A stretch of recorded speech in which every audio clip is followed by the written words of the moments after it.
Hello viewers. The traditional way to prepare rice for makgeolli is in a steamer, godubap, hard steamed rice. If you do it in a rice cooker, that's heresy. But I want to compare these two methods, steamer versus rice cooker. Let's see what the difference really is. First thing, let's talk about measuring rice. The rice cup you get with your rice cooker is not a regular cup measure. It's 160 grams of this sweet rice, and it's about 180 milliliters. So that's about 3/4 of a regular cup. This is a traditional measurement of rice. So this will be important later when we have to measure rice for the rice cooker. But to start off with my comparison, I'm going to make two identical pots of rice porridge.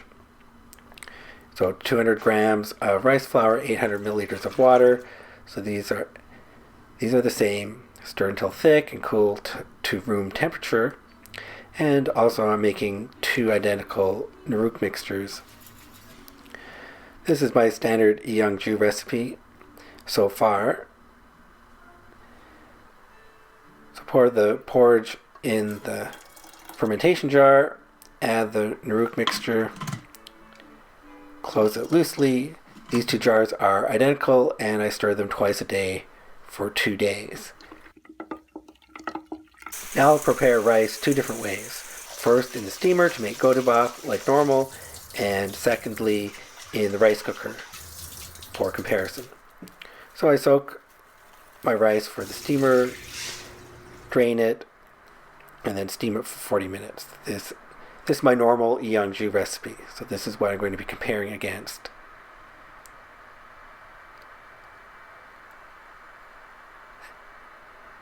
And the godubap is not fully cooked all the way. It's a little chewy and it's a little yellowish. Okay, now 800 grams of sweet rice is 5 rice cups.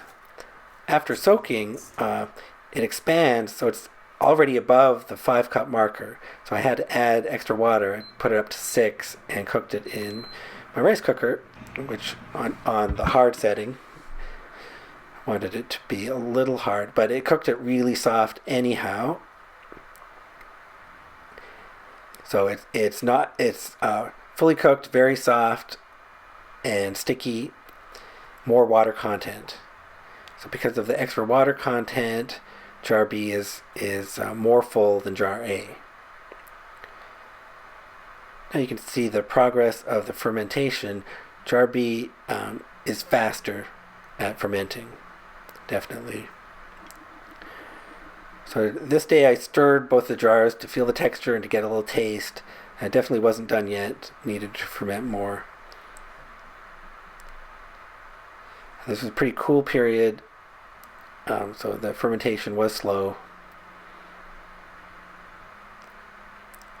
And you can see it progressing there. Okay, day 19, I am going to bottle these on the same day.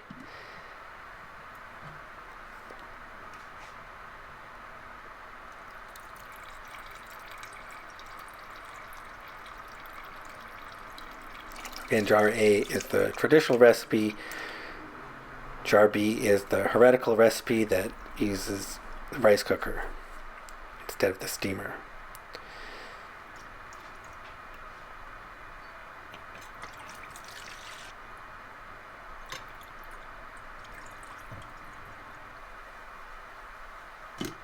Right, for jar B, it does feel even softer and more. It does feel softer. The rice is broken down more. End up with less leftovers than jar A. Okay, and it bottles a little more. There's more liquid in this, so I end up with extra bowl for jar B. So that's the end result. Now let's taste and compare. So there was a real difference between these two recipes. The traditional recipe, jar A, with godubap, that had a sweet initial taste and was fuller and thicker. And the rice cooker recipe had a more sour initial taste. It was drier, astringent, the texture was thinner, and it had a bitter aftertaste. So in this particular experiment, the traditional recipe definitely was better. However, unfortunately, I changed two variables at the same time. I changed the cooking method and also the rice water proportion.